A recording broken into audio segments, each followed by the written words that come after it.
Kita mulai, Cak.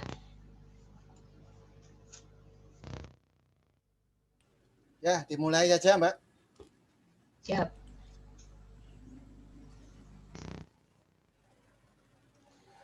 Bismillahirrahmanirrahim. Assalamualaikum warahmatullahi wabarakatuh. Salam dan bahagia.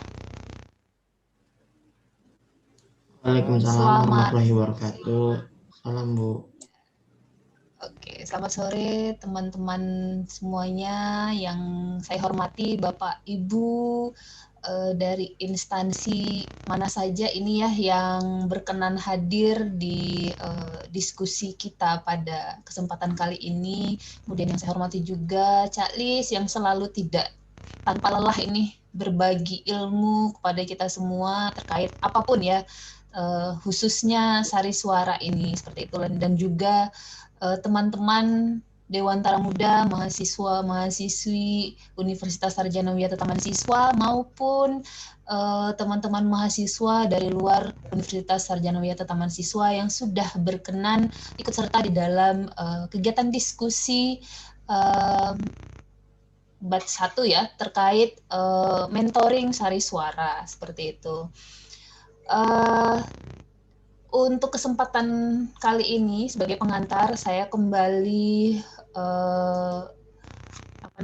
menjelaskan sedikit mengenai Sari Suara, yang mana metode Sari Suara ini merupakan metode mendidik anak melalui kesenian, begitu ya, dan agar anak terbiasa atas segala keindahan serta kehalusan dalam menggabungkan pengalaman semua indera seperti itu. Nah, dari sini Lab Sari Suara berangkat dari keinginan dari Pini Sepuh yang berharap bahwa metode Sari Suara ini bisa dibumikan atau dipopulerkan kembali, maka muncullah Lab Sari Suara yang seperti saat ini teman-teman, Bapak Ibu lihat dan ketahui seperti itu. Nah, adapun kegiatan kami memang sebenarnya secara tipis ya, pelan-pelan tapi pasti sudah terlaksana dari tahun 2018 begitu Cak Lis ya, kalau tidak salah saya ingat. Lalu atau mungkin malah konsepnya sudah ditemukan sebelum 2018, dan saat ini kita berusaha untuk menaikkan, memperkenalkan kembali metode Sari Suara ini ke seluruh Nusantara kalau bisa. Nah, maka dari itu saya sangat bangga dan bahagia sekali apabila para Dewantara Muda UST khususnya ya, Dewantara Muda Taman Siswa mau ikut serta menggaungkan kembali Sari Suara ini begitu, dan menggunakan juga metode Sari Suara di dalam pembelajaran. Baik, untuk kesempatan kali ini kita akan melakukan mentoring begitu ya, dan kegiatannya terkait Sari Suara pastinya. Jadi nanti akan dijelaskan lagi ya. Kami tidak akan bosan-bosan untuk kembali menjelaskan lagi terkait apa itu metode Sari Suara, yang nanti akan dijelaskan oleh Cak Lis. Dan sebenarnya kami juga mengundang Ki Priyo Dwiarso, mudah-mudahan bisa rawuh ya pada kesempatan kali ini. Kalaupun tidak, nanti kita bisa lakukan kembali diskusi ringan terkait metode Sari Suara ini. Lalu juga mengenai Lab Sari Suara yang nanti juga langsung dibahas oleh Cak Lis, dan ada tanya jawab begitu. Nah, selain itu, karena ini salah satu program yang akan dilaksanakan oleh Lab Sari Suara, kami juga akan membagi atau ada pembagian program sesuai dengan form yang sudah di-share di grup relawan begitu, dan bisa dilakukan tanya jawab terkait grup ini. Nah, saya yakin teman-teman Dewantara Muda yang sudah hadir di room ini pasti sudah mengisi ya form yang sudah di-share di grup relawan, dan untuk mengikuti kegiatan-kegiatan atau program yang ada di Sari Suara atau Lab Sari Suara begitu.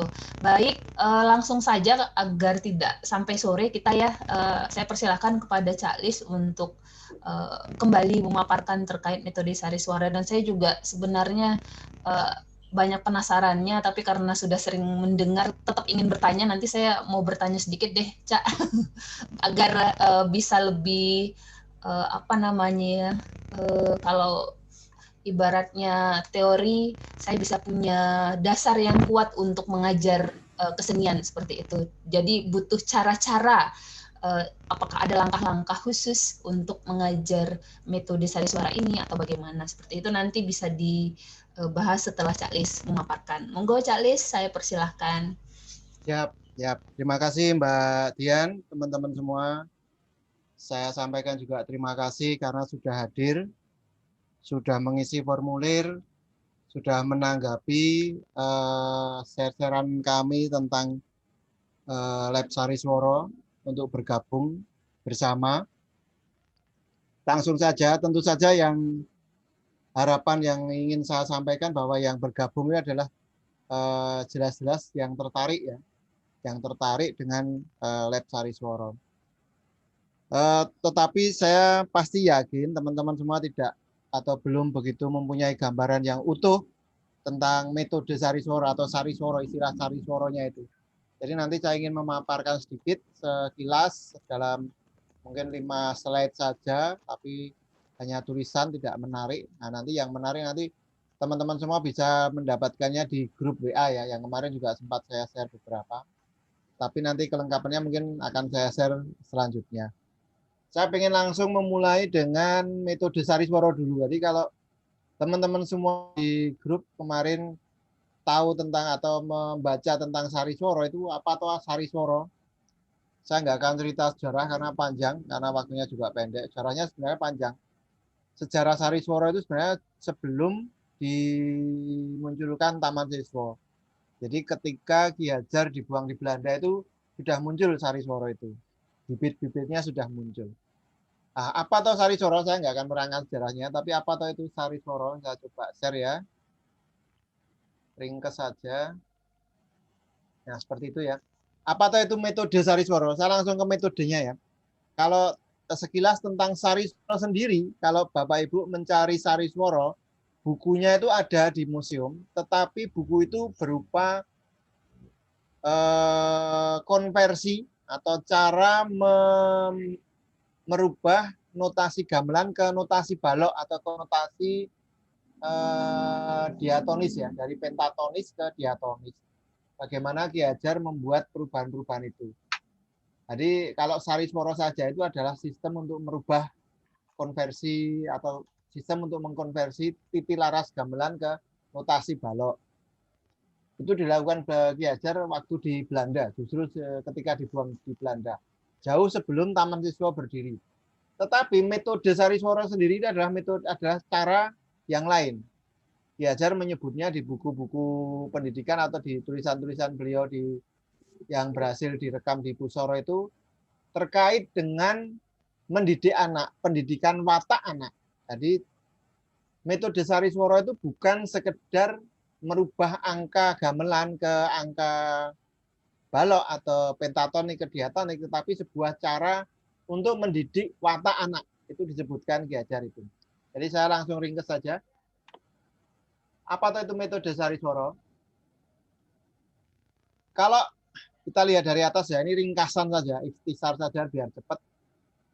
Kalau kita mengenal Ki Hajar Dewantara, tentu larinya ke Taman Siswa. Nah, kalau kita lari ke Taman Siswa, itu mesti terkenal apanya? Yaitu pendidikan budi pekertinya. Mesti orang akan mengatakan, kalau Taman Siswa ya jelas orangnya sopan-sopan, anak-anaknya tahu unggah-ungguh, seharusnya ya toh.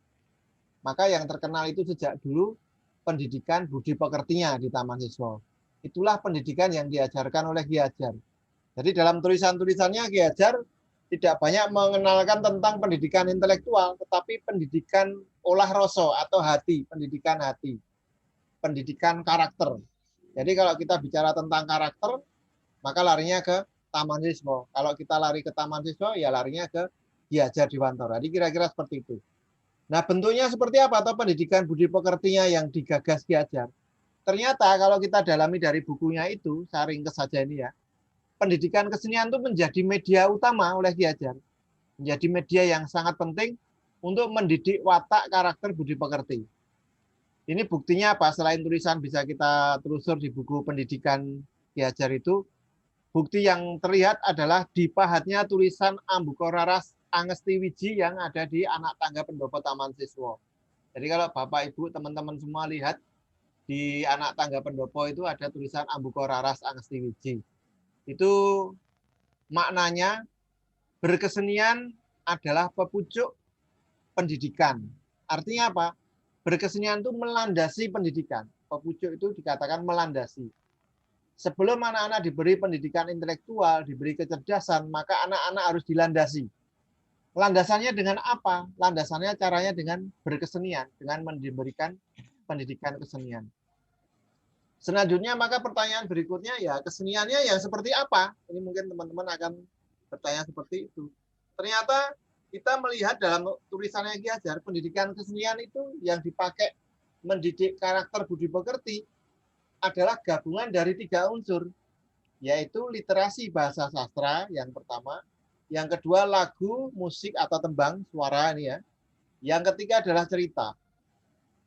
Artinya apa? Artinya kesenian turunan dari 3 unsur itulah yang bisa kita breakdown menjadi unsur-unsur utama yang menggabungkan metode Sariswara menjadi pendidikan kesenian yang mendidik budi pekerti anak. Jadi keseniannya tidak hanya kesenian sembarangan, tetapi kesenian yang di breakdown dari 3 unsur itu. Nanti kita akan bahas itu dan kita juga perlu membahas itu ya. Next ya. Apa fungsi khusus Sariswara? Apa fungsi khusus? Kenapa kok metode Sariswara yang digunakan? Arahnya kemana metode Sariswara itu dipakai? Ternyata metode Sariswara ini oleh Ki Hajar Dewantara untuk membentuk watak manusia Indonesia. Tentu saja kenapa saya katakan Indonesia, artinya khas punyanya Indonesia.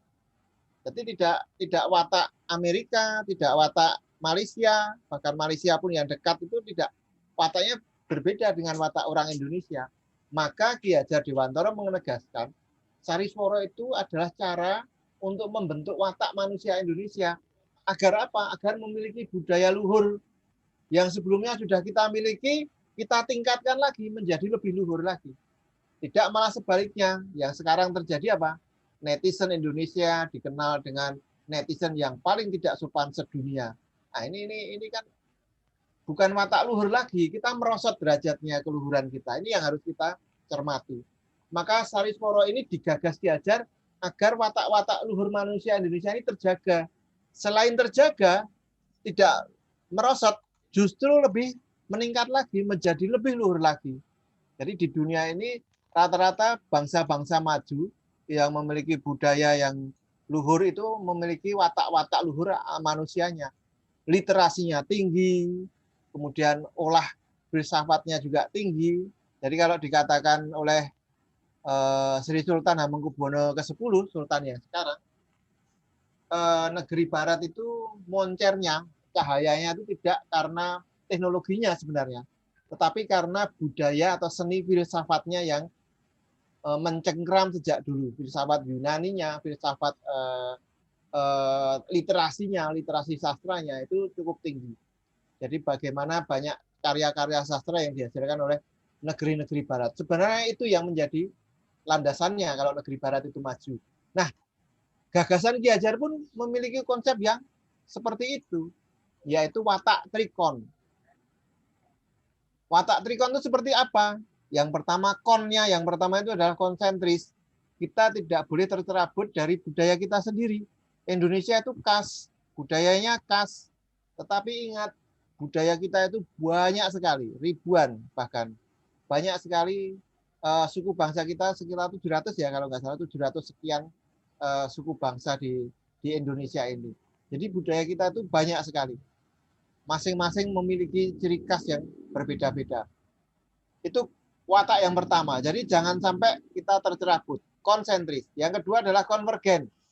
Konvergen itu walaupun tadi kita tetap mengugemi atau memegang budaya kita sendiri, kita adaptif. Jadi mampu beradaptasi dan dinamis, supel, luas.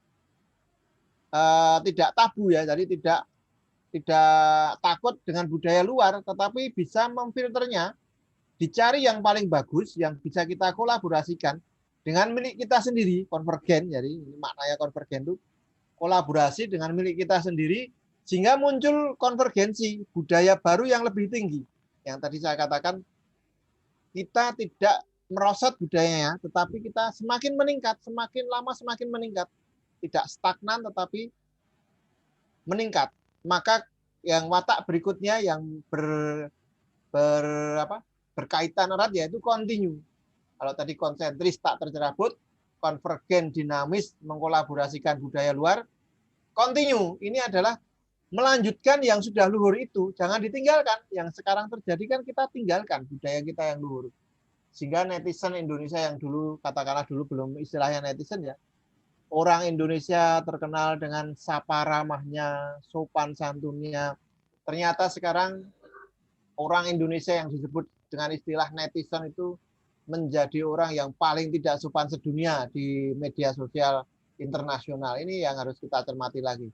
Maka kontinuitas keunggulan budaya kita itu harus kita jaga. Sekaligus kita menyesuaikan zaman kontinu itu. Mengikuti zaman selalu maju, ya harus selalu meningkat budaya kita. Itulah fungsi Sariswara untuk menjaga trikon ini. Trikon ini sebenarnya sudah selesai kok. Kalau orang Indonesia punya watak trikon sudah selesai. Selesainya dalam arti apa? Sudah paripurna, sudah memiliki watak yang sempurna untuk menjadi budaya bangsa yang unggul. Next ya. Terus bagaimana atau mengapa metode Sariswara itu mampu membentuk watak trikon? Jadi dari 3 unsur utama pendidikan kesenian yang tadi saya sebutkan. Yang pertama adalah literasi bahasa sastra. Yang kedua adalah terkait musik, suara, lagu, tembang. Yang ketiga adalah cerita sendiri. Jadi ketiga-tiganya ini diyakini Ki Hajar mampu sempurna mendidik cipta, rasa, dan karsa seorang anak. Karena 3 gabungan ini mampu masuk ke cipta, mampu masuk ke rasa, dan mampu masuk ke karsa. Kita coba cermati berikutnya ya. 3 unsur metode Sariswara yang tadi pertama adalah literasi bahasa sastra. Dalam tulisannya Ki Hajar mewanti-wanti atau memperingatkan kita dalam pendidikan bahasa jangan sampai terjebak pada pendidikan intelektual. Namun agar menuntun jiwa anak dekat dengan keindahan dan kehalusan rasa. Oke, anak harus tahu tentang SPOK, subjek, objek, predikat, kata, kalimat, dan lain-lain. Oke, anak harus hafal lawan kata dari ini, padanan kata dari ini. Tetapi jangan lupa, anak juga harus dituntun dengan membuat puisi. Bagaimana anak mendalami keindahan kata-kata itu. Bagaimana anak bisa dididik kehalusan rasanya dengan kata-kata, dengan bahasa.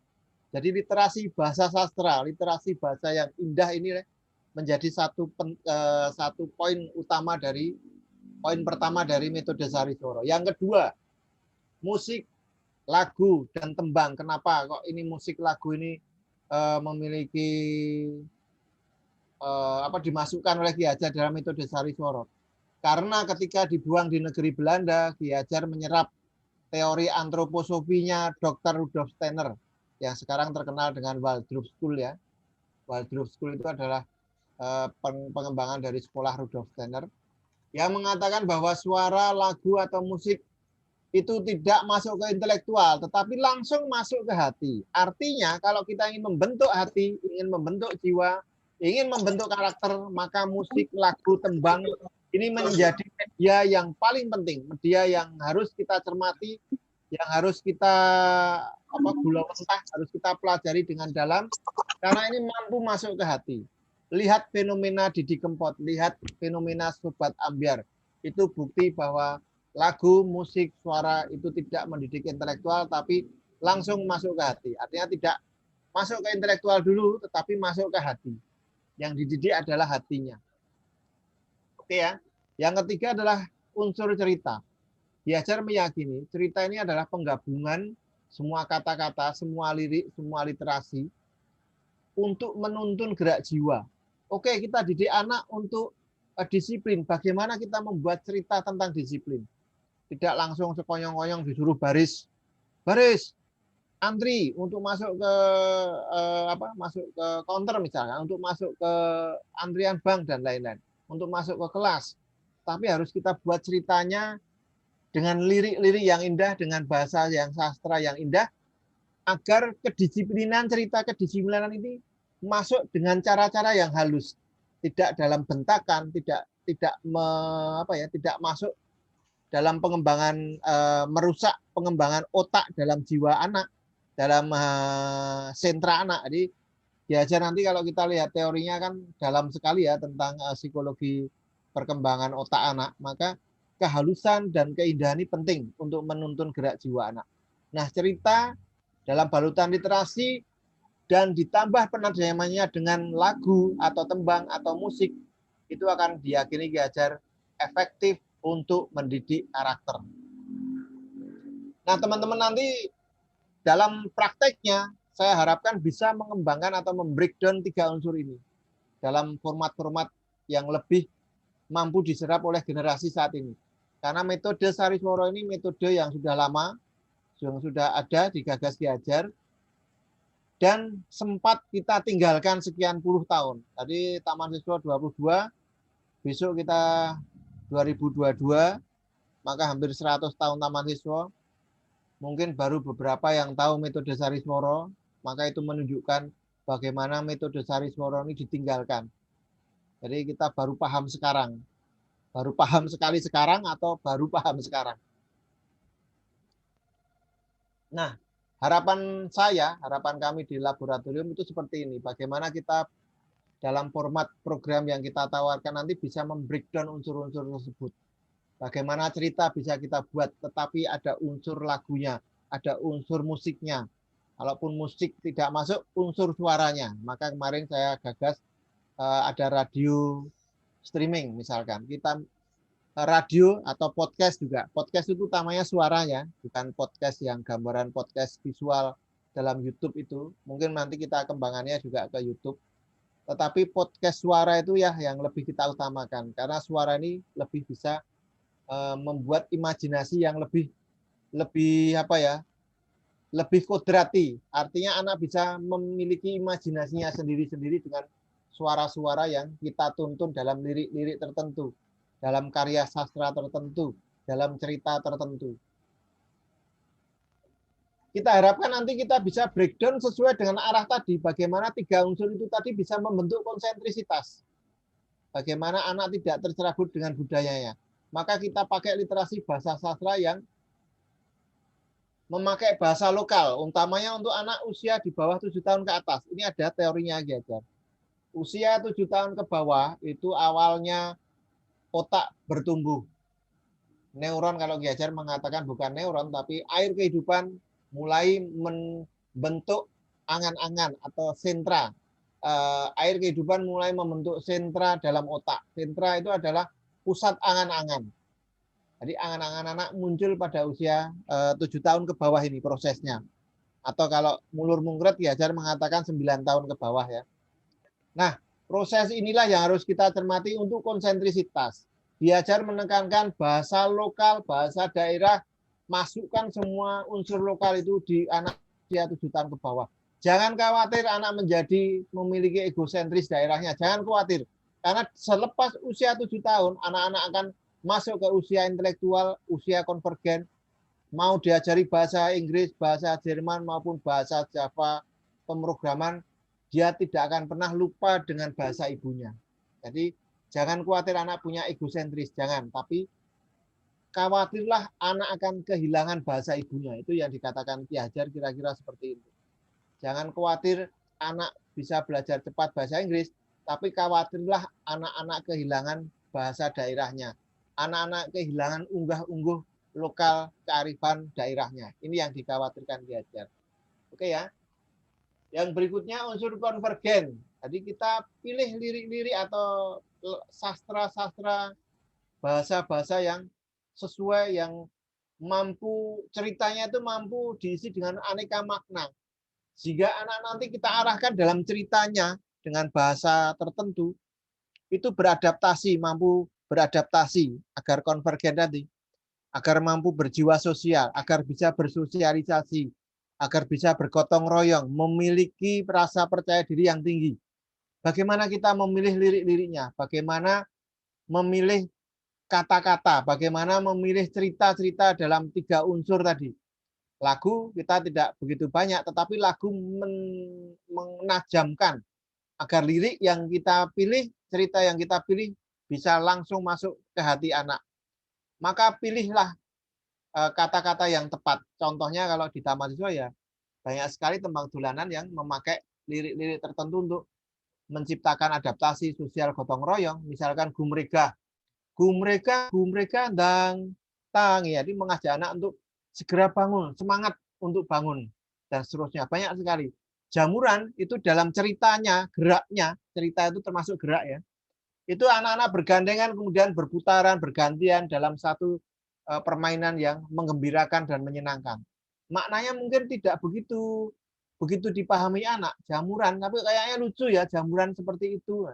Gambaran kita jamur itu seperti itu, tapi ternyata jamuran ada dalam satu lingkaran. Kemudian menjadi jamur apa loh? Kok bisa jamur tiba-tiba menjadi jamur gagak, menjadi burung? Kenapa kok jamurnya bisa menjadi jamur porsi dan lain-lain? Anak mungkin tidak tahu maknanya secara langsung, tetapi ada keindahan rasa di sana. Jamuran yoge gitu. Bagaimana kalimat-kalimatnya itu tidak hanya unsur makna yang dicermati, tapi rasa keindahan anak. Karena pada usia rendah, usia 7 tahun ke bawah, makna itu menjadi tidak penting. Tetapi keindahan, kelucuan, kesenangan, itu yang menjadi penting bagi seorang anak di usia-usia 9 atau 7 tahun ke bawah. Nah, selanjutnya unsur kontinu. Bagaimana metode Sariswara bisa menuntun ke arah kontinu. Dinamis berpikir maju, menyongsong kebaruan, tidak anti perubahan. Jadi kalau orang-orang taman siswa yang benar, yang diberi penanaman watak ketaman siswaan oleh diajar yang benar, maka seharusnya dia memiliki 3 watak ini. Konsentris, tak tercerabut, tetapi tak tabu, menyerap budaya lain yang bisa bermanfaat, dan bisa sekaligus mengikuti perubahan zaman, tidak tabu dengan perubahan. Jadi ini ya ringkasannya teman-teman, 6 slide ini yang ingin kami sampaikan. Harapan saya nanti teman-teman bisa melakukan olah breakdown dari 3 turunan metode Sariswara yang digagas oleh Ki Hajar. Saya kira itu untuk yang pertama, Mbak Dian. Mungkin selanjutnya bisa ada tanya jawab atau diskusi kecil selama 10 menit, mungkin kalau tadi harusnya 15. Ya, baik, terima kasih Cak Lis. Saya tadi sempat share ke tim ada tim saya lagi di lain tempat, lain grup seperti itu. Dan di sini sudah bisa hadir sepertinya Ibu Dewi Sri Handayani Nuswantari, Cak Lis, ini dari Institut perguruan ya Ibu, perguruan Al-Izhar Pondok Labu. Selamat datang Ibu. Selamat mengenal metode Sariswara kami, J. Mungkin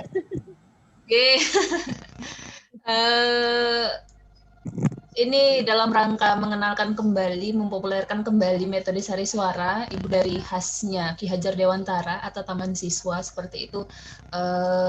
Mungkin dengan kehadiran Ibu juga bisa nanti ikut menyebarluaskan atau membumikan kembali metode khas Taman Siswa ini seperti itu.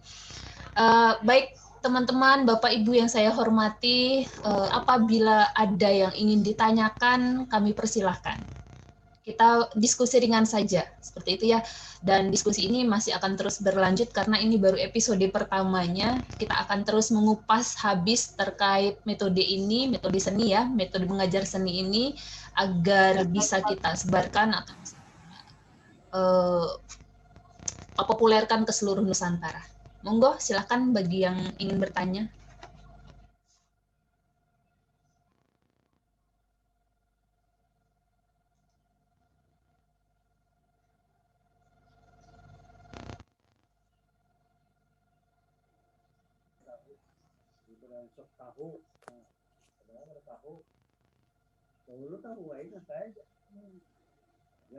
Ini juga hadir Bu Putri dari Universitas Lambung Mangkurat, Kalimantan Selatan. Selamat sore Bu Putri. Selamat sore Ibu Dian. Mohon maaf nggak bisa open cam.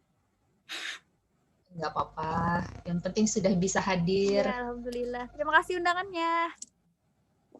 Ya, sami-sami Bu Putri. Saya sengaja sebar ke seluruh Nusantara, Cak. Biar banyak yang tahu tentang Sari Suara.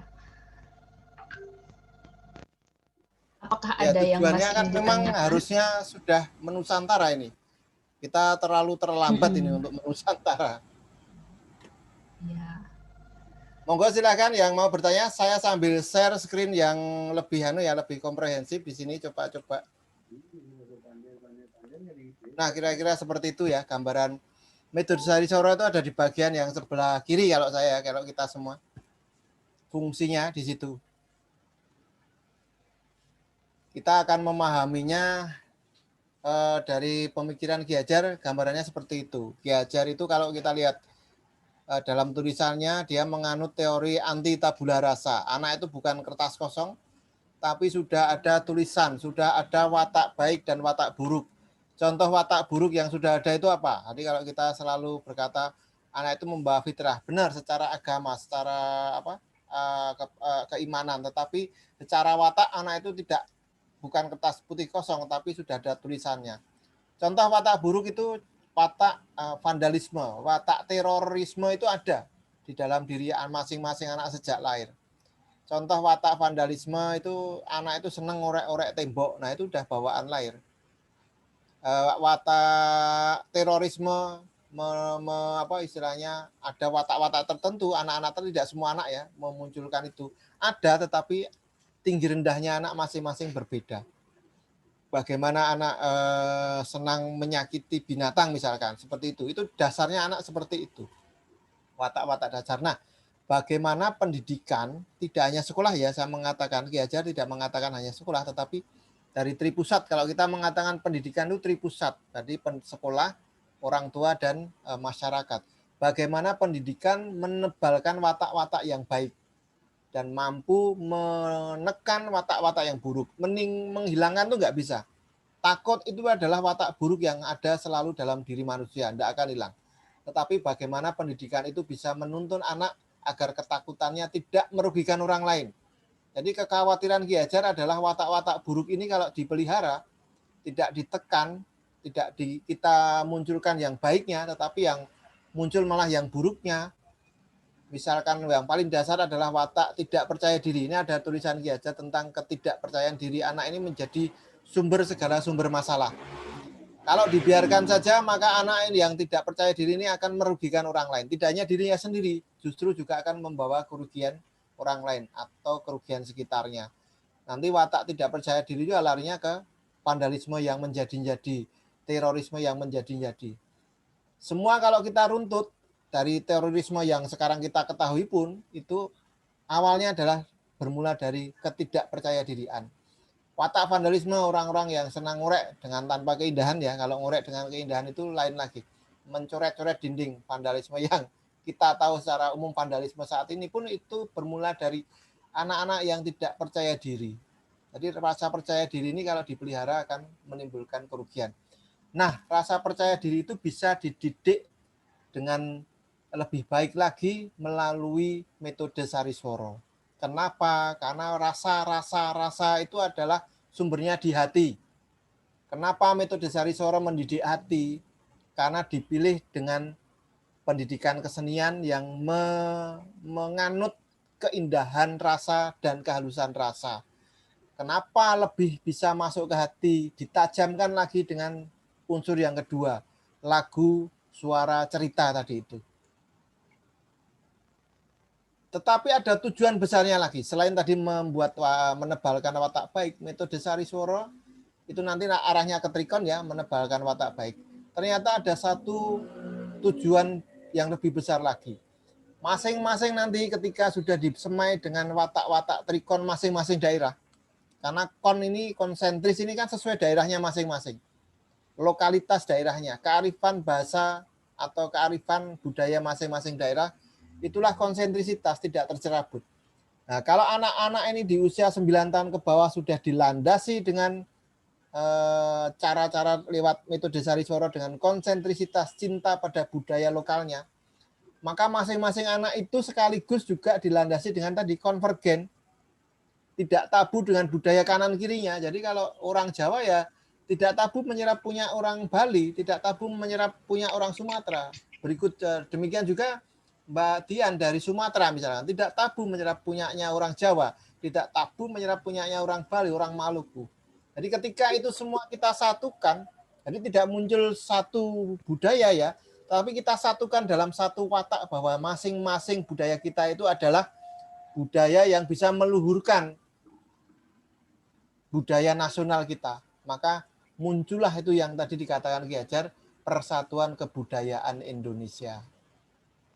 Oke ya, jadi bagaimana metode Sariswara di masing-masing pulau besar, masing-masing suku besar di semua seluruh Nusantara ini itu menyatukan puncak-puncak, kalau dikatakan Ki Hajar, menyatukan puncak-puncak sari kebudayaan nasional atau puncak-puncak sari kebudayaan Nusantara itu, maka akan memunculkan persatuan kebudayaan yang sampai hari ini kita belum memilikinya. Persatuan kebudayaan itu. Oke, gambarannya, bonusnya kalau metode Sariswara itu persatuan kebudayaan. Kenapa persatuan kebudayaan itu penting? Karena itu lebih hakiki mempersatukan bangsa kita. Yang sekarang kita punyai adalah persatuan bangsa secara de jure, secara yuridis, formal. Melalui proklamasi, kita menyatakan sebagai bangsa yang satu. Tetapi secara kebudayaan, kita belum bersatu. Nah, itu gambarannya. Pertanyaannya, monggo silahkan. Monggo, Bapak Ibu, kita ringan saja ya, tidak perlu terlalu berat diskusinya. Karena kan ini juga kita sambil mengenalkan kembali ya. Jadi kita bisa belajar bersama, termasuk saya juga sebenarnya belum lama juga mendengar Sariswara ya, tapi sering mengikuti kegiatannya bersama Cak Lis pastinya gitu.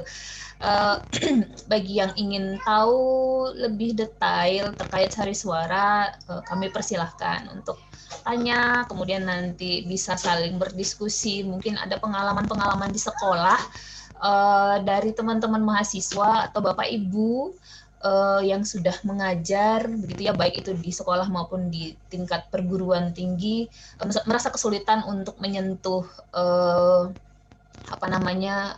watak dari siswa atau mahasiswa, mungkin bisa lebih tepat dengan menggunakan metode seni Sariswara begitu ya, atau bagaimana salah satu dari metode Sariswara ini atau keseluruhan dari metode Sariswara ini bisa menjadi akomodasi dalam mengatasi keberagaman begitu ya. Kalau misalkan kita lihat di Jogja ini banyak yang inklusif begitu, apakah bisa? Nah, itu bisa jadi sebuah pertanyaan juga gitu ya. Dengan cara seperti apa?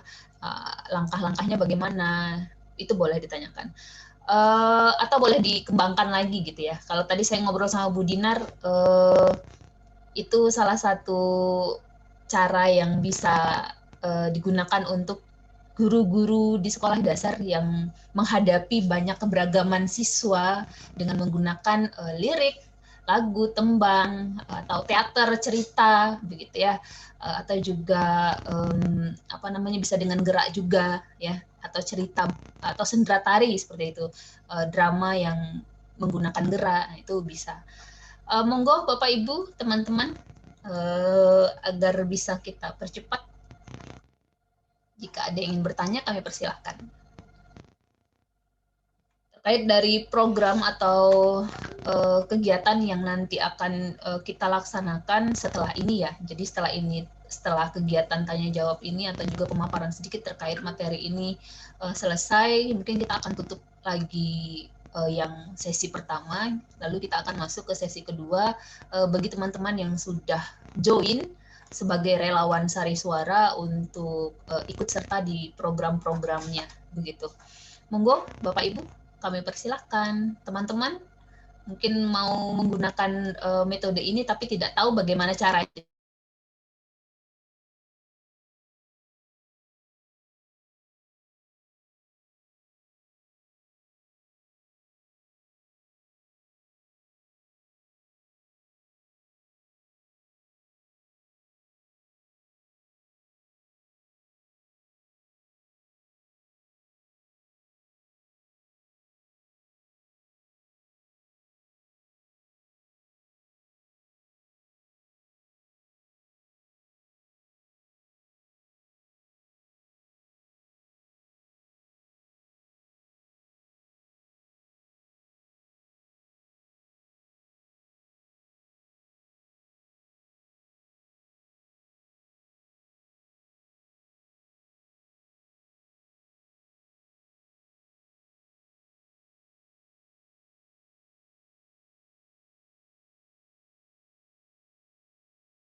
Suara Budian nggak ada, Bu.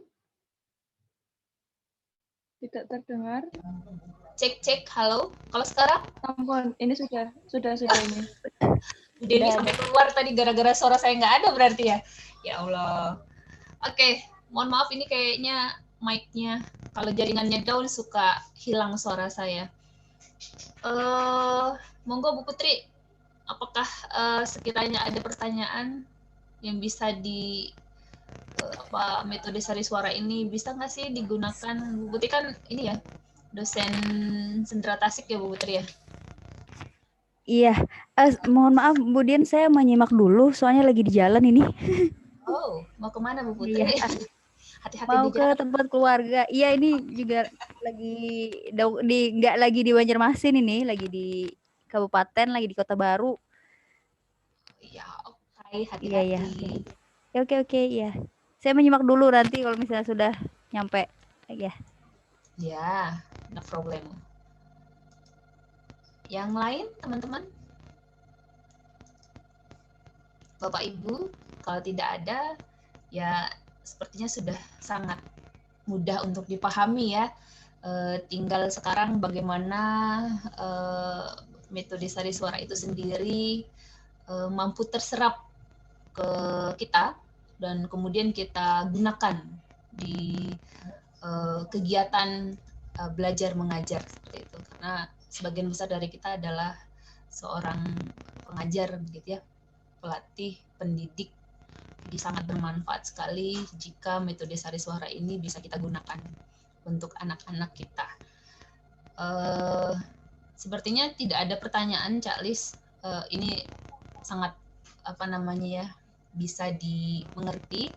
Mungkin nanti di kedepannya ada yang bisa request akan kita apakan ini metode sari suara atau bisa kita gunakan dalam bentuk apa, atau ingin membuat materi di setiap pertemuannya terkait metode sari suara atau hal lainnya, bisa ya, ada saran kami terima. Jadi nanti bisa langsung menghubungi saya untuk materi berikutnya di pertemuan berikutnya yang akan kita bahas bersama.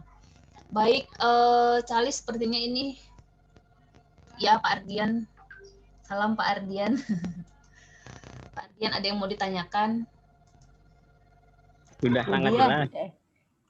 Sudah sangat jelas, mantap Jiwo. Terima kasih Pak Ardian. Bu Dian boleh tanya ya, Bu Dian? Monggo Bu Dewi, kami persilahkan.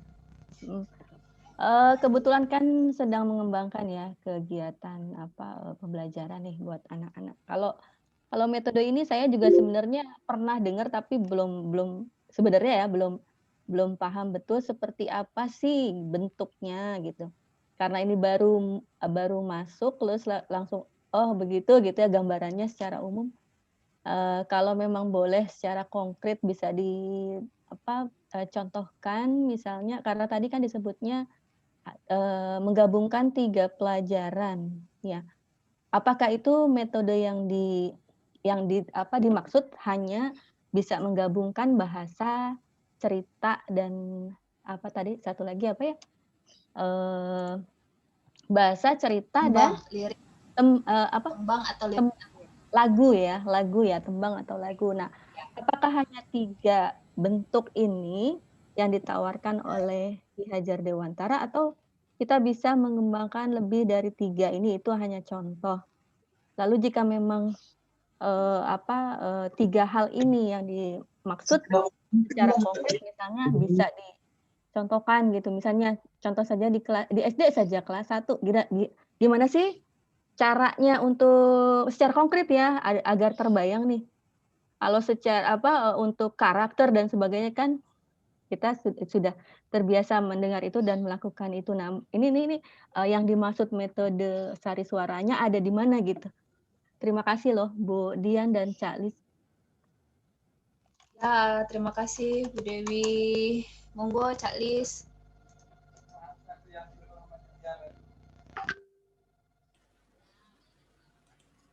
Oke, itu ya saya share yang ada, sudah tercipta, sudah dilakukan di Taman Siswa oleh Ki Hajar, oleh para pamong tangan kanan Ki Hajar.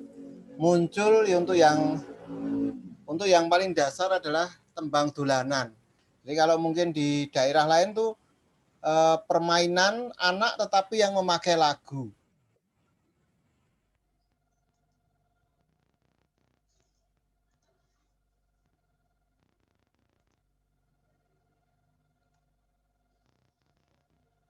Menuntun gerak jiwa itu di ceritanya. Maka kalau tadi kita cermati, saya sempat mengatakan, maka kita perlu membreakdown dari 3 unsur itu. Antara unsur literasi bahasa sastra. Kenapa yang diutamakan bahasa yang bersastra? Artinya bahasa yang indah. Itu yang harus kita tekankan. Apa saja yang terkait di sana? Oh, berarti kita bisa masuk ke deklamasi, masuk ke puisi. Kalau anak-anak dulu deklamasi ya, masuk ke puisi, mengajarkan anak mengenal bahasa indah. Jadi kalau saya tarik ke pengalaman-pengalaman saya waktu saya sekolah di Taman Siswa, ketika dulu tahun 70-80-an, saya di Taman Siswa itu 77 ya, mungkin 79 sampai sekitar 83 mungkin. Itu memiliki rangkaian keindahan-keindahan itu diterapkan dalam bentuk itu tadi.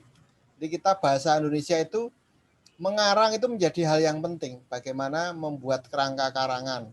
Literasi bahasa sastra juga hal yang penting. Ketika puisi itu menjadi salah satu bagian dari ujian akhir kita. Kita disuruh membuat puisi, membuat pantun, dan juga membacakan puisi yang sudah ada yang berbau tema-tema kepahlawanan, keindahan, dan lain-lain. Jadi puisi ini menjadi sangat tidak tabu ketika kita sekolah di Taman Siswa pada saat umur-umur katakanlah sampai ke SD, SMP, SMA bahkan ya. Kemudian menuju ke tingkat berikutnya, tadi kalau tadi anak-anak TK sudah ya kita masuki dengan unsur-unsur lagu. Tetapi kita melihat jangan sampai lagu itu jiplaan, artinya gini, kita memakai irama lagu yang sudah ada, tetapi liriknya kita ganti. Ini yang menjadi satu masalah saat ini ya. Tidak bisa kita serta-merta mengganti irama lagu yang milik orang dengan lirik yang kita buat sendiri. Itu terjadi miss di sana nanti. Nah ini yang harus kita ciptakan lagi adalah empu-empu atau karya apa ya istilahnya, seniman-seniman yang mampu menciptakan lagu untuk anak-anak. Mau tidak mau itu mempunyai satu lirik bahasa sastra yang sudah dia dalami maknanya, sudah dia ketahui. Kalau orang Jawa bilang guru lagu, guru wilangan, guru isinya itu liriknya, syairnya, keindahannya masuk ke sanjaknya a a a i u dan seterusnya. Itu adalah seniman-seniman yang memiliki keahlian. Inilah yang sedang kita kejar. Nanti dalam program kita harapkan kita bisa memunculkan seniman-seniman baru, memunculkan empu-empu baru. Dan empu itu ya, guru pamong itu juga empu yang harus bisa membuat lagu-lagu baru yang sederhana saja. Nah, nanti harapan saya ada workshop cipta karya lagu anak khusus untuk pendidikan. Oh, kita mau bikin lagu anak untuk agar anak itu dalam gerak ngepelnya. Kita pengen ngajari anak ngepel ya misalkan. Kalau di Jepang kan ngajari ngepel itu ya sudah tiap hari anak rutin ngepel lantai, kemudian menyapu itu ada ya. Kita lihat film-film kedisiplinan ada seperti itu. Tetapi kalau itu kita terapkan di masyarakat kita saat ini apalagi ya, dalam konteks kita sudah terlalu banyak perubahan-perubahan, artinya konteks pendidikan sudah jauh dari ajaran Ki Hajar. Yang protes nanti kalau suruh ngepel anaknya itu ya orang tuanya.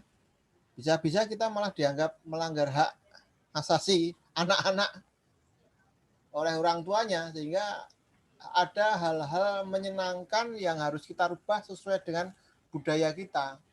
Maka permainan dengan lagu yang menyenangkan itu perlu kita ciptakan. Yuk suatu saat kita bikin sayembara membuat lagu daerah misalkan. Karena apa daerah? Sumatera ya punya bahasa sendiri. Karena agar anak tidak tercerabut dari bahasanya. Oke, bahasa Indonesia nanti ada sendiri juga. Tetapi ada bahasa-bahasa lokal yang kita sharekan ke anak. Kita ajari anak dengan kedisiplinan. Kedisiplinan macam-macam ya. Ajari dengan lagu antri misalkan. Lagu suka antri. suka dengan kedisiplinan dan lain-lain. Ini hal-hal yang perlu kita dorong ke sana. Itu untuk anak-anak yang di tingkat rendah. Nah, nanti dalam tingkat yang lebih tinggi lagi, kalau tadi teman-teman belajar di teater dan sendera tari, langan gitar dan lain-lain, maka di Taman Siswa muncul Langan Carita. Langan Carita itu opera Jawa, operet tapi berbahasa Jawa. Tentu saja kalau operet itu adalah liriknya itu memakai musik, memakai lagu, memakai tembang kalau Jawa namanya. Maka muncul di Taman Siswa itu cerita-cerita kepahlawanan yang berbau sejarah cukup kental. Contohnya Arya Penangsang, Babat Alas.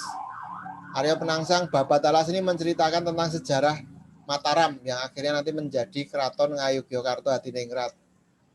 Kita tahu Joko Tingkir. Joko Tingkir itu adalah nantinya menjadi Sultan Hadiwijoyo yang menguasai Pajang.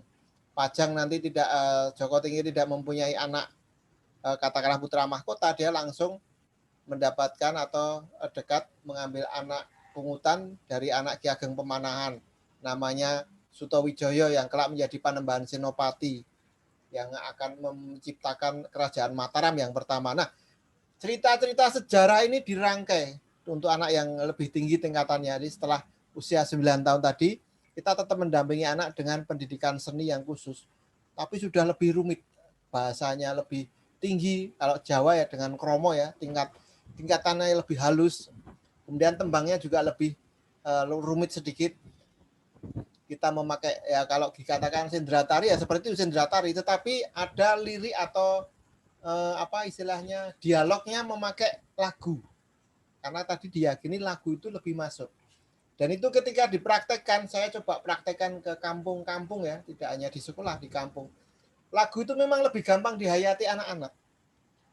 Jadi kalau kita tahu anak-anak sekarang dengan lagunya Didi Kempot itu ya mereka di kampung-kampung sambil bersepeda menyanyikan lagu Bojo Galak misalkan. Itu lebih terasa anak-anak nyanyi lagu Bojo Galak. Kenapa mereka bisa nyanyi lagu Bojo Galak? Kenapa enggak kita ganti Bojo Galak itu dengan Aku Seneng Ngepel misalkan. Ini karena saya bukan orang seni jadi bahasanya anak seneng ngepel. Ngepel itu membersihkan lantai. Tapi kalau orang seniman, empu pasti bisa menciptakan judul yang lebih tepat. Tadi dikatakan Bojo Galak atau bisa dikatakan anak suka kebersihan misalnya. Bocah seneng resik misalkan. Kemudian kita ciptakan lagunya itu. Maka yang setiap saat dia kita masukkan di kelas-kelas, kita ajarkan rutin. Jadi kalau dulu tuh saya rutin diajari masuk sekolah itu ya lagunya itu. Aku wes sekolah lah, aku ora wegah kalau bahasa Jawa ya. Nah, mungkin kalau di Sumatera bisa kita ciptakan lagu lagi. Dalam permainan anak di Sumatera dulu ada guru saya Sumatera yang mengajari itu. Lagu Kakak Mia dulu ya. Kakak Mia, minta anak barang seorang. Jadi ada apa? Ibu-ibu janda, anaknya banyak, ada yang gemuk, ada yang kurus, ada yang kecil. Di sini ada pedagang yang minta anak. Nah ini anaknya ikut saya, anaknya ikut anaknya. Akhirnya anaknya habis. Akhirnya ya sudah kalau anakmu habis, kamu saja ikut saya sekalian. Nah ini ada cerita-cerita yang waktu itu permainan-permainan yang bisa dimasukkan dalam cerita-cerita yang lebih utuh. Jadi intinya bagaimana kita menggembirakan anak, tetapi dalam isian-isian bahasa yang bisa menuntun anak dengan keindahan rasa dan kehalusan.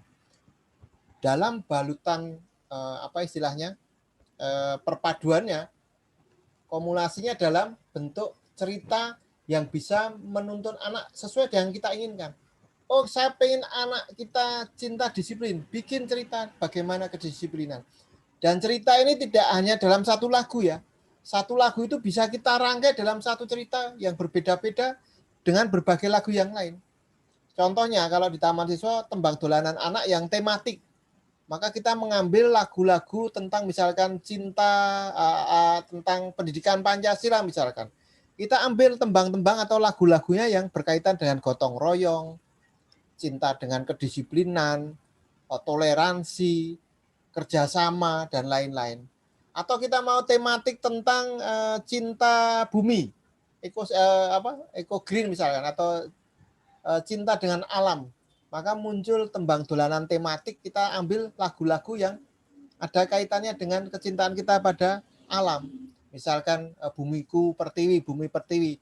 Misalkan jo-ijo, bagaimana cerita tentang pohon sawo. Ini kan membutuhkan empu-empu ya yang bisa membuat tembang itu. Membutuhkan guru-guru. Nah, harapan kita bisa menciptakan guru itu nantinya lewat laboratorium ini.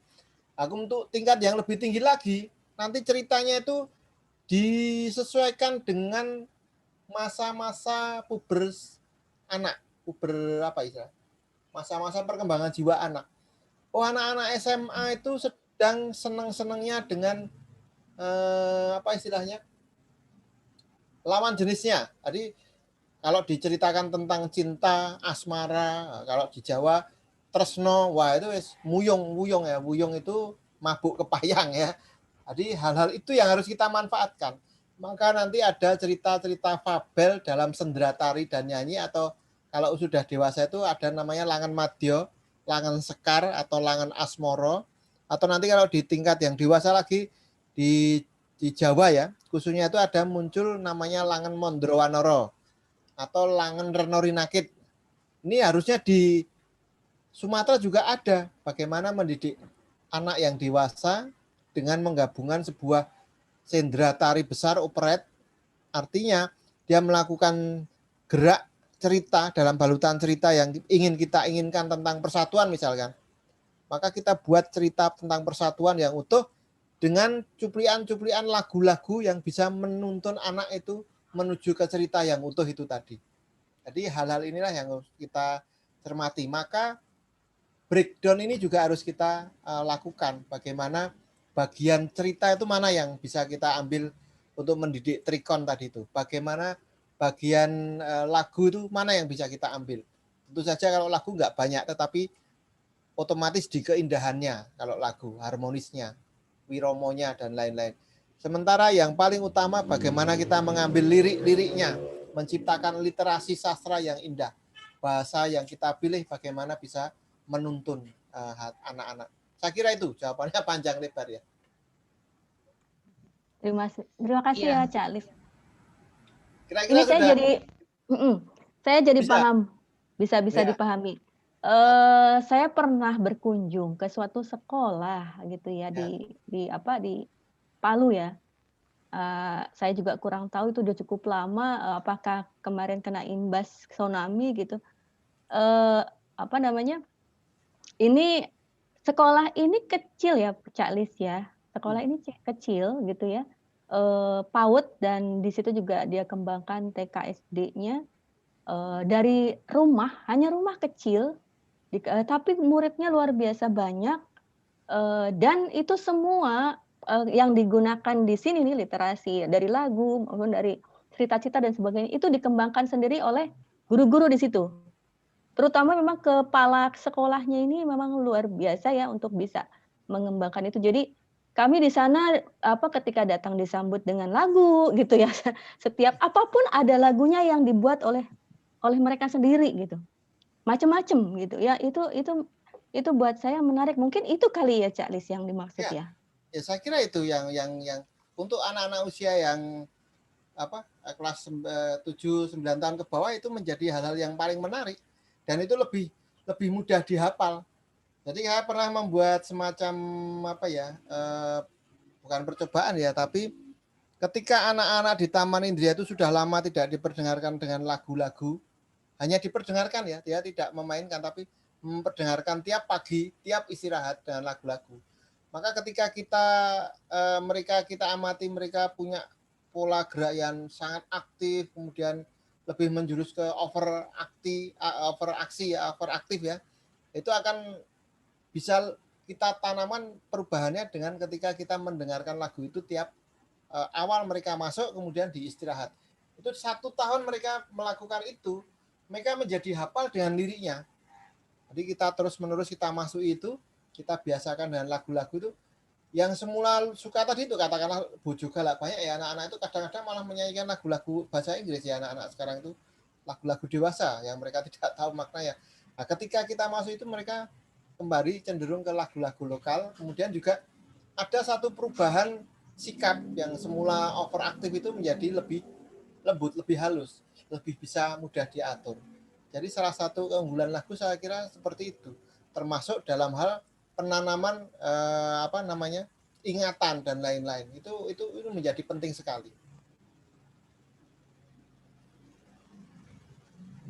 Apalagi kalau kita lihat teorinya Ki Hajar di sini ya, yang saya share ini, masih kelihatan ya ini ya. Di usia 9 tahun ke bawah itu memang awal-awal muncul diferensiasi jiwa. Anak mulai muncul cipta, rasa, dan karsa, trisakti jiwa tadi itu. Inilah munculnya sentra atau pusat angan-angan, kalau Ki Hajar mengatakan pusat mesin jiwa. Itu dikatakan masa geofolik period. Itu pertama kali jiwa anak terbuka dan menyerap apapun. Dan hanya sekali seumur hidup.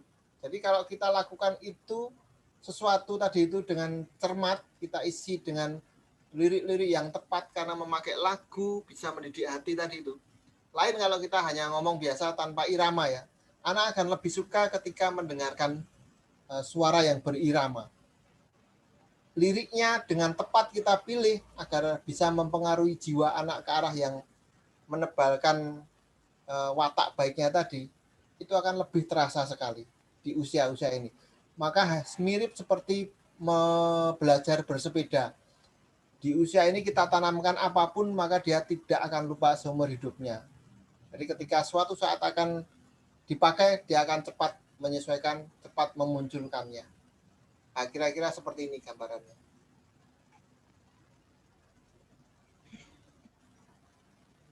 Ya, begitu Bu Dewi. Seperti self healing ya kalau kata saya, jadi untuk mengobati atau memperbaiki psikis anak-anak yang ada di Palu yang waktu itu sudah terkena tsunami belum ya Bu ya? Waktu saya berkunjung belum, tapi memang sekolah itu menamai dirinya sekolah karakter. Jadi dari situ saya melihat ya memang mungkin dari tembang-tembang itu, cerita-cerita itu ya yang selalu digaungkan setiap hari-harinya, yang dibuat sendiri ya, sendiri itu lirik-liriknya, dan lagunya gampang-gampang seperti gayanya Bu Sud, gampang sekali. Waktu awal saya hafal terus kayak udah lupa lagi. Jadi cepat sekali begitu saya itu, saya kok bisa ya gitu dengan lagu-lagu itu. Ya itu saya lihat karakter anak-anaknya juga memang bagus banget gitu. Mungkin itu arahnya ya, ke karakter jadinya. Ya, betul. Karena lagu itu teorinya tadi itu, dan itu tidak hanya sekedar teori. Ternyata Ki Hajar juga merujuk ke tulisannya Sultan Agung ya.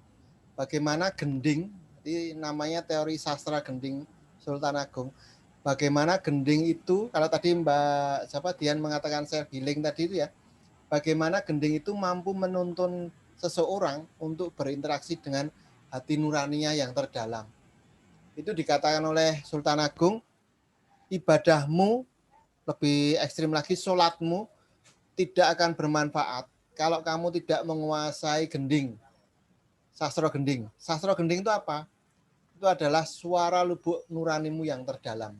Nah itu yang dikatakan.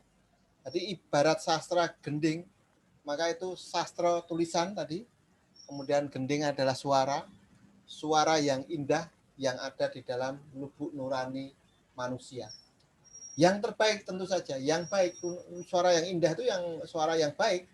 Atau suara yang enggak indah kan berarti yang tidak baik. Inilah yang dikatakan tadi memunculkan watak baik tadi itu. Sehingga yang terdidik adalah watak-watak baiknya. Ada watak buruknya, tetapi dia ada di bawah dari watak-watak baiknya itu. Oke. Begitu Bu Dewi. Ada lagi Bu Dewi? Mungkin bisa ikut kegiatan kita rutin nih. Sementara cukup sudah dipahami. Baik, nanti hubungi Bu Dian. Terima kasih Bu Dewi, mudah-mudahan bermanfaat dan bisa digunakan ya.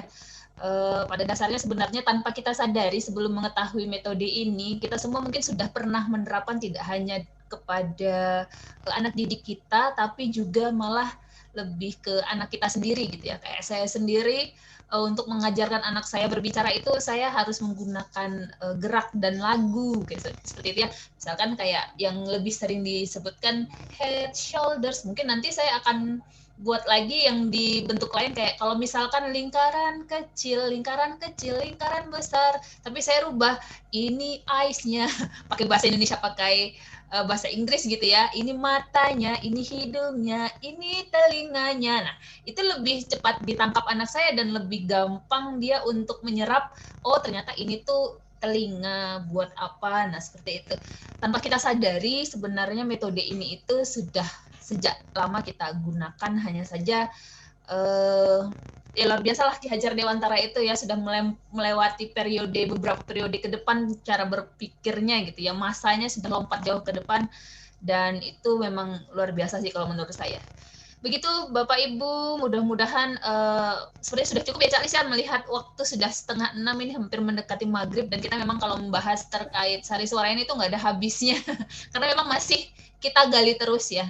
Masih kita gali terus, masih kita oprek terus ini nih apa sih sebenarnya, apa bisa kita kembangkan lebih jauh lagi atau justru malah mengerucutnya untuk beberapa hal saja. Itu nanti ke depannya bisa kita bareng-bareng ya teman-teman semua yang di Relawan Sari Suara. Terus juga kalau bisa ya di-share lah kemana-mana, saya juga senang sekali untuk bisa berbagi informasi yang Cak Lis berikan ke kita agar kita juga bisa dari khususnya yang seni ya Pak. Jadi juga mungkin next kedepannya bisa bikin festival membuat apa ya, mencipta lirik lagu gitu ya, khusus untuk anak sekolah dasar misalnya, Pak Didi dan Pak Arya. Mantap ya Pak ya. Nah, mantap. Ya, Pak Ardian itu ahlinya menciptakan lagu. Pak Ardian nanti bisa nanti ya.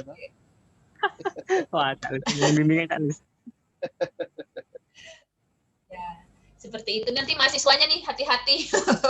Sudah dapat nih ide Pak Didi buat semester depan tolong ya buat lirik semuanya. Kalau saya sudah pernah coba membuat lirik untuk permainan yang belum ada liriknya justru. Kalau beberapa kayak misalkan orai-oraian kalau dari Sunda itu kan, kalau di sini baca Lis ulang naga, kalau di sini kemarin itu lepetan itu ya, kayak lepetan itu. Ya.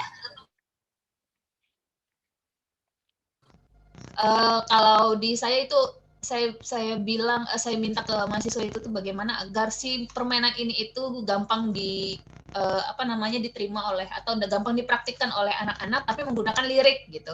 Akhirnya ada yang bikin dok-dokan, bikin lirik sendiri dok-dokan kayak gitu. Terus juga kemarin sempat bikin buku, bikin lirik lagu untuk engklek kayak gitu ya, kan belum ada ya engklek sudah manda Tengka kalau di Sumatera itu. Nah, kita juga berikan kesempatan untuk calon guru sekolah dasar nantinya yang bukan basicnya seni untuk bisa membuat sendiri justru musik untuk permainan-permainan apa aja ya temanya. Kalau misalkan ini masih tematik, tapi kalau misalnya Merdeka Belajar mungkin bisa disesuaikan lagi, malahan justru apa sih permainan yang khas di sini yang bisa kita lirikkan dan agar itu bisa diserap oleh anak-anak, gampang dipraktikkan kayak gitu ya.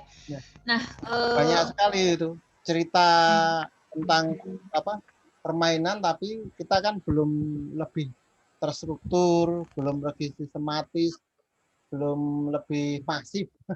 Jadi kita perlu membuat itu lebih terstruktur, sistematis dan masif. Contohnya, kita belum punya lagu tentang pelajaran fisika misalkan. Bagaimana kita bisa mempelajari fisika dengan lagu? Oh, bagaimana kita tahu mendinginkan cairan itu harus dengan permukaan diperlebar, kemudian dikipasi, tidak dipersempit permukaannya. Bagaimana itu kita bikin lagu? Kenapa enggak kita bikin lagu tentang urutan kimia itu zat kimia itu kita buat lagunya, urutannya sehingga anak lebih mudah. Bagaimana kita tidak lebih menggali lagi lagu membuat pelajaran tentang zat cair, sifat-sifatnya, zat udara, sifat-sifatnya, meletusnya gunung, prosesnya. Kita bikin lagu-lagu dengan permainan. Oh, kamu jadi gunungnya, aku yang melewati. Oh, nanti aku jadi laharnya misalnya yang mengeluarkan dan lain-lain. Bagaimana itu tidak kita buat sehingga anak lebih senang dengan sekolah, tidak stres di sekolah. Waduh, gawe gambar gunung meletus seperti apa, skemanya seperti apa, pusing deh gitu ya. Tapi kalau dia sudah diajari dengan lagu, oh iya waktu kita lagu itu ini ya, oh iya ya ini ya. Sudah. Ayo Pak Adrian itu harus bikin lagu itu. Mulai. Next step mungkin bisa ada langkah-langkah besar yang bisa kita buat untuk metode sari suara seperti itu ya. Mungkin nanti ada yang bisa lebih lagi. Tapi untuk saat ini kita lebih perdalam dulu tentang bagaimana metode ini berperan penting untuk menumbuh kembangkan budi pekerti karakter anak-anak begitu ya. Kalau sekarang itu Bu Dewi ya seperti karakter pelajar Pancasila seperti itu ya. Nah itu bisa menggunakan ini hanya di seni justru, tapi di seperti yang Cak Lis bilang tadi di fisika bisa, bahasa bisa, kemudian PKN apalagi gitu ya. Nah bisa menggunakan metode seperti itu agar anak-anak tidak mudah jenuh, apalagi sampai benci belajar gitu ya. Jangan sampai bagaimana agar anak-anak itu suka belajar tapi dengan cara yang menyenangkan. Nah, disinilah adanya mungkin salah satu metode menarik menyenangkan sari suara seperti itu. Baik, sepertinya saya harus menyudahi karena memang ini kita buatnya mungkin nanti kita buat lagi pertemuan berikutnya ya Cak Lis ya. Tujuan utamanya sebenarnya pada kesempatan perdana untuk apa namanya tadi itu, nama kegiatannya tadi itu ya, saya lupa. Apa tadi Cak Lis? Mentoring. Ya, mentoring. Metode sari suara batch 2. Besok ya nanti kita pakai batch 2. Ya, ada keduanya. Nah, untuk saat ini karena kita ini mentoring berarti kan Bapak Ibu yang ada di sini yang apa namanya pekerjaannya sebagai pendidik gitu bisa membantu untuk memberikan apa namanya ya arahan atau masukan kepada kami untuk lebih mengembangkan dari sari suara. Dan juga untuk teman-teman mahasiswa yang sudah hadir di sini pastinya sudah siap untuk bergerak gitu ya, untuk bergerak kita mulai mengimplementasikan, kita mulai menyebarkan si sari suara ini melalui program-program yang sudah ada, terkhusus untuk Dewantara Muda Taman Siswa Universitas Sarjana Wiyata Taman Siswa. Mungkin kita sudahi dulu untuk diskusi terkait sari suara. Nanti kita akan berbicara lebih panjang lebar lagi untuk di batch yang kedua gitu. Untuk saat ini cukup sekian gitu ya. Dan kita akan langsung ke program. Mungkin Bapak Ibu yang ingin apa namanya ada kegiatan lain atau mau masih tetap di sini tidak apa-apa karena kami ingin apa namanya Cak Lis ya, membentuk atau memfokuskan kegiatan di dalam program yang pertama akan dilaksanakan begitu ya. Kalau yang untuk yang pertama saat ini itu kita uraian program begitu Cak Lis ya, yang sudah diisi secara online oleh teman-teman, dan saya serahkan langsung ke Cak Lis aja gitu ya Cak Lis ya. Ya, terima kasih Mbak Dian. Bapak dan Ibu yang mungkin ada lain bisa ini ya, bisa ini nggak apa-apa. Kalau misalnya mau ikut juga malah nggak apa-apa untuk memberikan konsep, masukan atau sejenisnya. Monggo Cak Lis. Ya, siap. Saya coba cari dulu ya. Jadi kemarin kita buka formulir dengan 4 program ya. Yang pertama adalah program podcast atau kita singkat dengan POD. Kemudian yang kedua program RAD ya, kita singkat dengan RAD atau radio streaming. Nah, setelah itu kemudian yang ketiga adalah program workshop ya, workshop itu DOL. Kita singkat dengan DOL. DOL itu kita melakukan workshop ke keluarga-keluarga. Jadi nanti masuk ke kampung-kampung, masuk ke ruang-ruang keluarga. Kemudian yang terakhir tentang konten. Dari kita justru jual konten, sehingga teman-teman di sini saya mengatakan teman-teman yang masuk relawan ini bisa kita katakan kita pro bono ya. Pro bono itu tidak berbayar, tidak dibayar, tetapi berdasarkan dari ketertarikan kita, passion kita untuk membumikan ajaran Ki Hajar. Itu yang paling utama kita ingin tegaskan lagi. Kita ingin melakukan perubahan di Indonesia ini agar tadi itu minimal yang tadi dikatakan, kalau kita sangat prihatin tentang ketidaksupanan netizen ini, yang ini kan susah sekali ya, pendidikan ketidaksupanan ini bagaimana kita bisa merubah. Maka paling tidak kita bisa menanamkan ke generasi-generasi bisa kita cemari, bisa kita racuni dengan kesopanan lagi. Untuk generasi yang masih kecil, yang masih TK, PAUD, ya.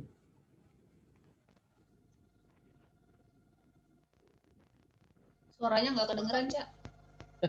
Ya. Untuk mempengaruhi, masuk ya? Pun.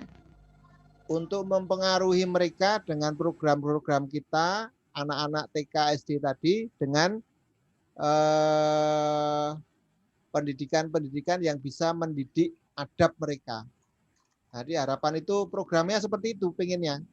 Nah, kalau tadi saya katakan ada 4 program, masing-masing program ini juga menyesuaikan era pandemi. Tetapi harapan saya nanti di luar era pandemi pun program ini bisa dipakai.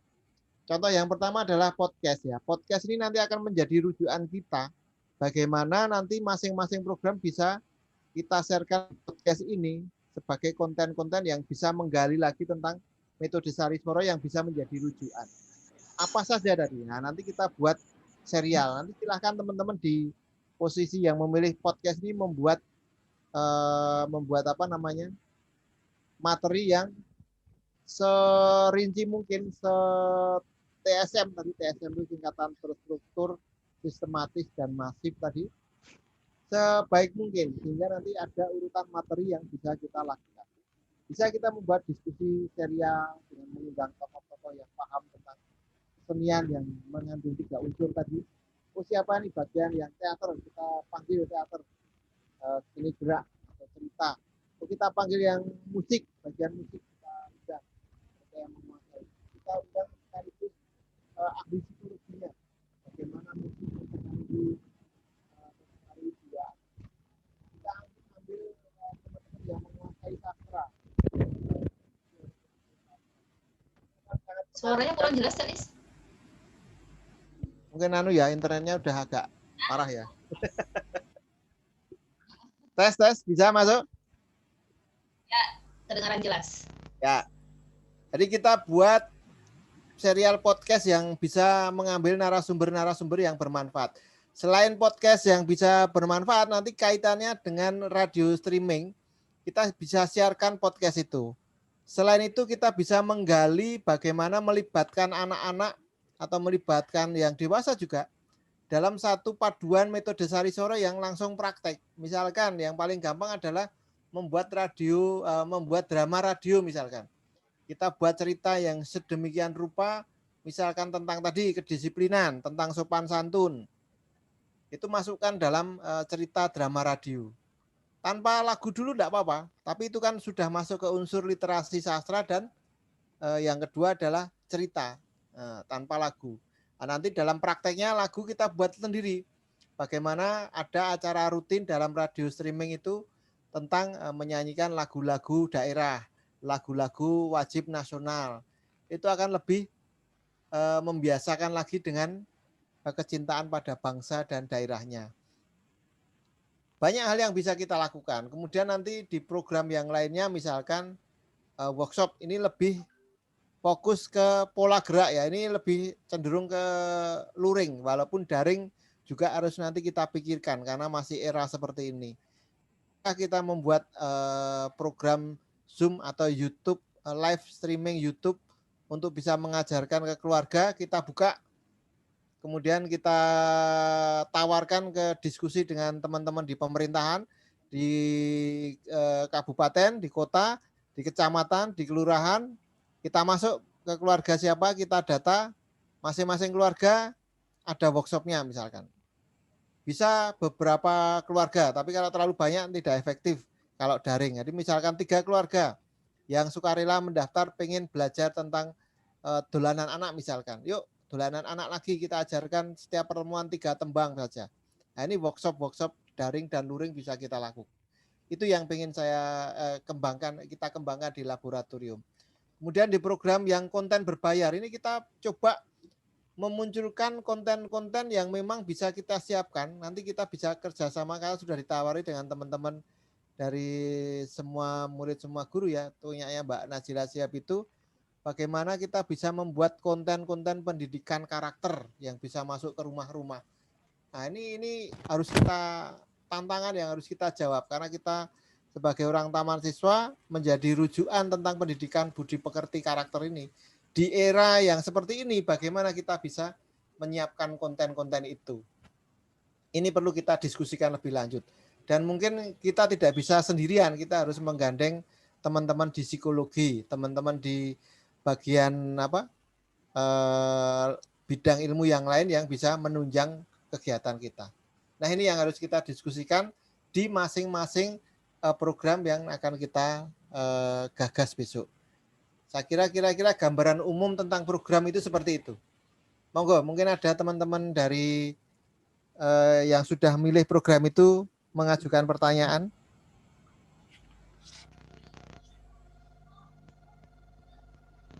Silakan. Bagian podcast ini kemarin siapa saja ya? Podcast. Nah, ini ada Abdul Rahim, Pak Aim ya. Kemudian ya Syahru Idrajat Syahru Ramadan, ini UST, jurusannya apa nih? UST, tidak disebutkan jurusannya. Kemudian ada Kori Anissa, Ica, UST juga. Kemudian ada Siva Ramadina, Siva, FKIP nih ya. Podcast. Jadi teman-teman podcast nanti fokusnya seperti tadi. Membuat serial serial dialog mungkin ya lebih tepatnya. Ke 1, 2, 3 narasumber sekaligus bisa.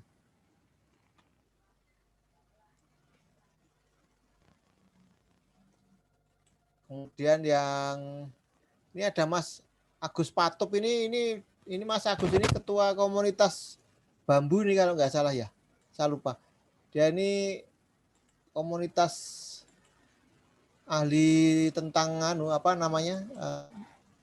ketipung itu apa suling, ketipung, suara. Ini sudah jadi nih. Beliau bisa kita rujuk untuk konten-konten berbayarnya tadi juga. Mungkin ada yang mau bertanya? Gambarannya tentang program yang akan kita masukkan. Selain itu nanti kita ada program-program yang sudah terancang ya dengan teman-teman di pemerintahan. Kita tahun depan terutama, bulan ini kita ada riset dari BPNB sudah berjalan tentang metode Sarisoro, sehingga nanti endingnya akan muncul buku metode Sarisoro.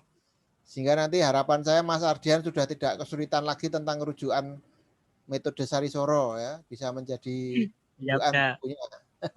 Kemudian juga 2022 kita disuruh membuat augmented reality tentang pendidikan berbasis tradisi Jawa. Ini juga cukup rumit, nanti harus kita siapkan juga. Ini banyak sekali nanti yang bisa kita lakukan. Tradisi Jawa, kalau bahasa ada Pak Akbar tuh, Cak. Ya, sastra Jawa, ya. Pak Akbar, Pak Dia. Itu udah langsung tuh ikut serta. Bukunya itu sudah ada lama bukunya, penuntunan pendidikan tradisi Jawa, tetapi mereka masih bingung menerapkannya. Bahkan pernah sudah diajarkan di kelurahan-kelurahan, tapi ya tetap tidak efektif. Nah, kemarin ketika kita demo Arda itu, augmented reality tembang dolanan anak, mereka tertarik karena ternyata bisa masuk ke ruang-ruang keluarga dengan aplikasi Arda itu. Nah, ini tetapi aplikasi pun tidak menjadi berguna kalau tidak diketahui. Nah, seperti saat ini kan kita harus butuh program untuk membumikan aplikasi Arda itu juga ke ruang-ruang keluarga. Jadi bukunya masih banyak, teman-teman yang berminat dengan buku Arda, augmented reality tembang dolanan anak, silahkan ke Lab Sarisworo ya. Sebelum nanti saya bagikan ke orang-orang lain, mungkin teman-teman yang berminat bisa datang. Untuk Ya. aplikasinya sendiri silahkan di-download ya. Aplikasi Arda itu silahkan di-download gratis, bebas. Tanpa buku itu 5 tembang itu bisa kita mainkan. Aplikasinya, animasinya. Kemarin itu semalam apa tadi ya saya ngobrol sama Bu Dinar lagi di jalan ini nggak tahu dari mana. Ada terkait yang tadi saya sampaikan itu apa ya Bu Dinar tadi tuh bagaimana metode sari suara itu bisa mengakomodasi keberagaman siswa yang inklusif kayak gitu loh, Cak. Dan mungkin nanti ada ini ya Bu Dinar ya, bisa dijadikan materi konten buat podcast gitu Bu Dinar ya. Insya Allah Bude. Ya, mohon maaf ini tidak bisa open video, Cak Lis.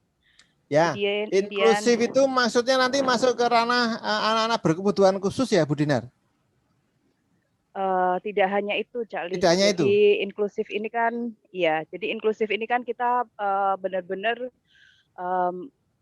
melihat keberagaman ya. Jadi tidak hanya anak berkebutuhan khusus, tapi juga beragam suku, bahasa, kemudian etnik gitu, bahasa. Nah, bagaimana sih nanti guru ini bisa mengimplementasikan salah satu metode Sarisworo ini sebagai salah satu solusi begitu, Cak Lis. Dalam contoh praktek yang sederhana, kita bisa memakai yang sudah ada saja, seperti tembang kacang-kacang goreng itu bisa kita terapkan, dan itu sudah ada fakta-fakta yang menceritakan tentang keefektifan tembang itu untuk menjadikan anak bertoleransi, kemudian tidak tabu megang temennya, katakanlah seperti itu ya, tidak takut dengan perbedaan, itu bisa. Nah, nanti dalam perkembangannya kita hanya perlu memilih, misalkan ya, saya ingin fokus ke toleransi, keberagaman, gotong royong. Kita pilih aja tembang. Walaupun sebenarnya kalau kita lihat hampir seluruh permainan yang digagas para empu tangan kanan Ki Hajar itu sudah memuat hal itu. Bagaimana jamuran, bagaimana lepetan, bagaimana kacang goreng itu melakukan itu. Nah, mungkin kalau itu dianggap kuno, bagaimana kita tadi, yuk kita bikin sayembara menciptakan yang baru. Oh, anak SMP misalkan, kita pakai hip hop misalkan, tembang dolanan tetapi dengan lagu yang kebaharuan tadi. Ya, betul. Nah, kemarin kebetulan teman-teman dari mahasiswa itu kan tadi yang disampaikan Cak Lis, jadi mereka mengembangkan lirik lagu ini dihubungkan dengan pembelajaran IPA gitu. Kemarin materi yang diangkat kebetulan tentang gaya gitu, Cak Lis. Ya, bagus itu. Ya, artinya sebenarnya kalau orang Jawa bilang apa ya? Ngutuk lor kena kidul loh ya Mbak ya. Apa itu? Kita nembak yang satu tetapi yang kena dua, atau sekali meraih dayung 2-3 pulau terlampaui, itu ya kira-kira. Terlewati, ya.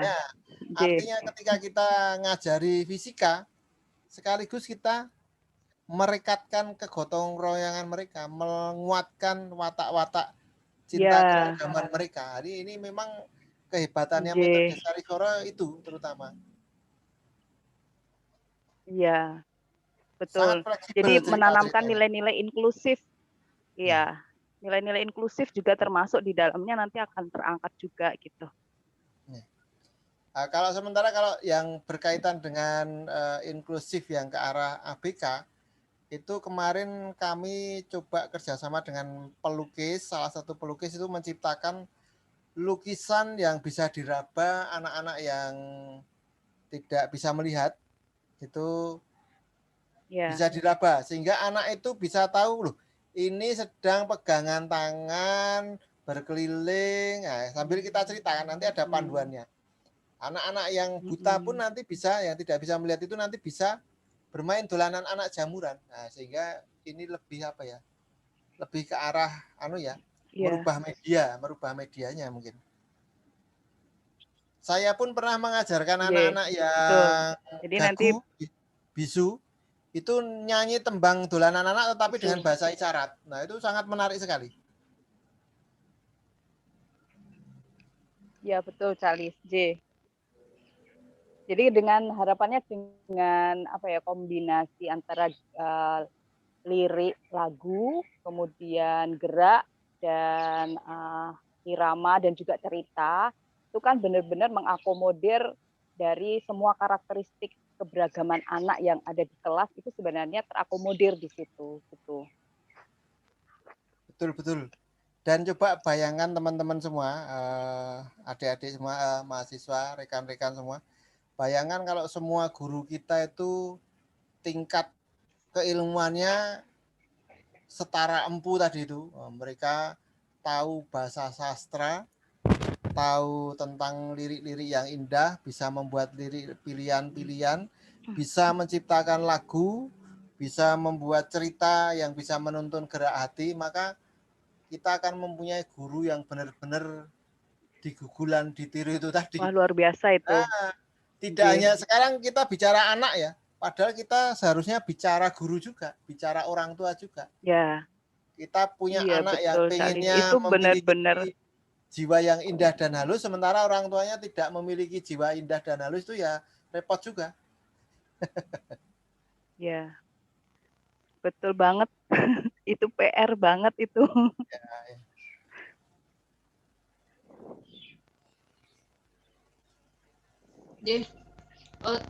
Mantap, Bu Dinar. Mungkin nanti bisa dijadikan materi untuk kita bisa mulai podcastnya ya, Cak Lis. Dan saya punya rekomendasi bawa acaranya. Ini ada Mirsya, ada Mbak Han. Mau ya nyoba ya buat kita. Mungkin nanti ada Mbak Nabila juga. Tadi Mbak Vinda bagaimana Mbak Vinda ini? Mbak Vinda PGSD juga ya? Kalau nggak salah saya, benar nggak? Bisa nanti kita buat jadwal gitu terkait dari ketertarikan mahasiswa untuk mengikuti program yang mana. Mungkin untuk uji coba bisa deh kita coba ini. Ada Hadi dan juga Mirsyah, ada Mbak Han.